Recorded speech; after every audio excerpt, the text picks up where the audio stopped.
He's defending these cases about John Hopkins' doctor who did some wrong things, but he can talk about that too.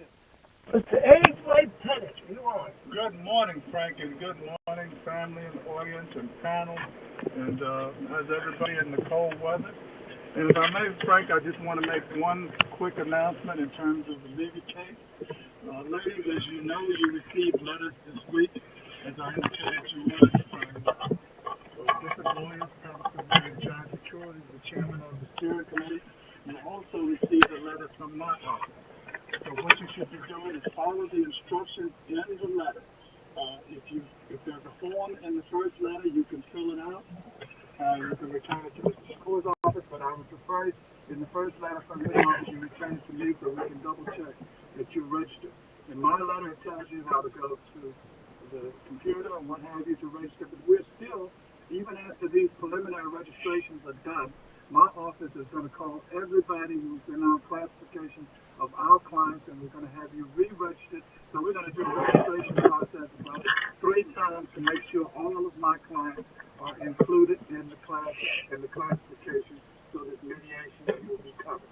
So if you have any questions, my office number is 410-542-5400, 410-542-5400. Just follow the instructions. You can't register enough. We're going to ensure that you're registered, and we're going to double check everything through my office so everybody's rights are preserved. Good. I'm going to get to that in just 1 minute. I might as well bring it on down for just 1 minute. Something else. Last night I was just falling asleep, and I heard this voice that I know so well. It was E. White Tennis on Channel 45. No wonder I can't get on television, because he's on. He's up all the television time. What was that all about? Well, it's because so much is happening, Frank. The state attorney of Baltimore City, Mr. Greg Bernstein, and I don't know why, we filed this on pursuant to the Information Act to get information on the West case.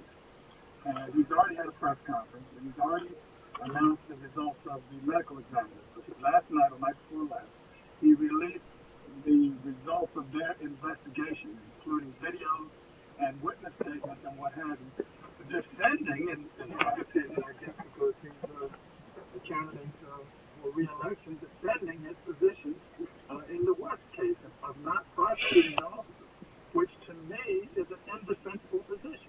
When I looked at the witness list that he released, and the witnesses, to me, it corroborated everything that had been said by the witnesses in my office interview. Mr. West was stopped for minor or traffic observation of driving too slow or backing up at an intersection, something ridiculous, by the jump-out team.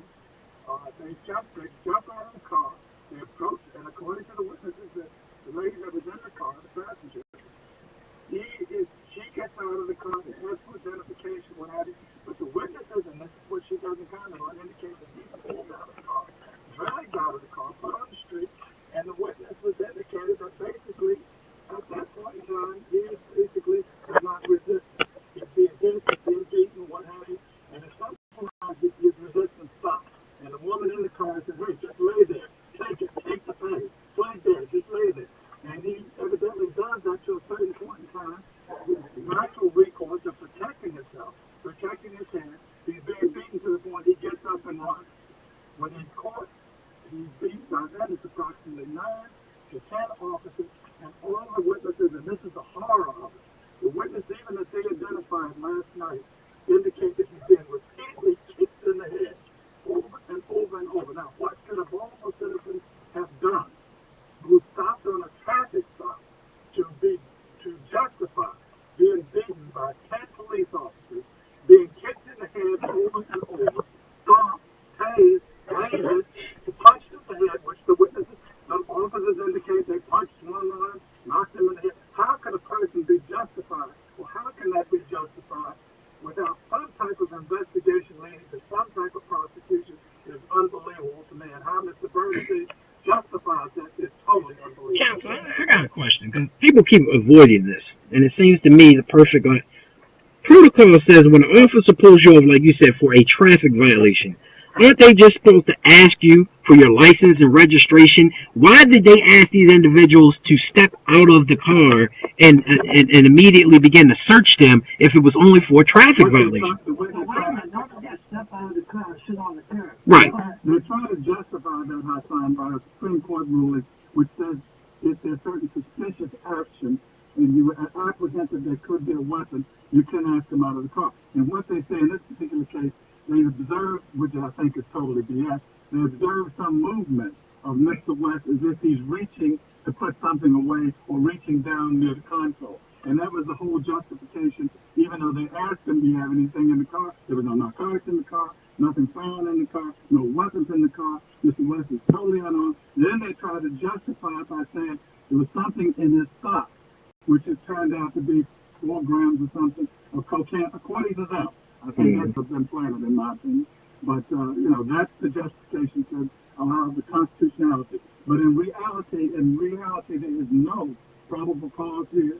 There is no reason from the transition from the stop to get out of the car, to sit on the curb, whether they told him to get out of the car, whether they yanked him out of the car. And the witnesses that we interviewed indicated, he had these braids, that he was pulled out of the car by his hair and thrown down on the sidewalk and told to sit there. At some point in time, he gets into a verbal altercation, and he's hit when they allegedly searching him. And after being beaten, he decides enough is enough. He gets up to run.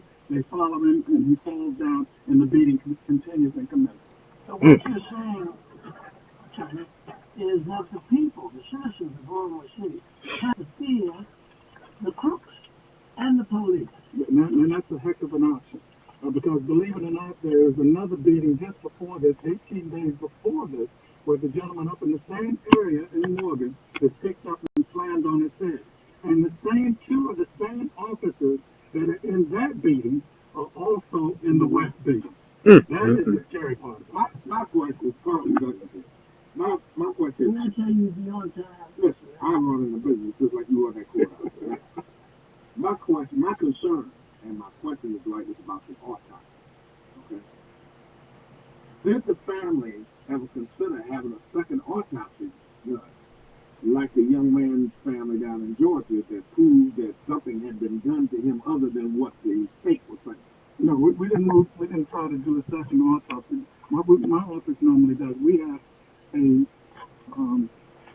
a doctor on retainer, and we will forward him once we have the complete autopsy, not just what was released by the state's attorney, but pictures and all the notes and everything that go with the autopsy. We normally forward that to our pathologist to make an independent determination from the autopsy that has already been done.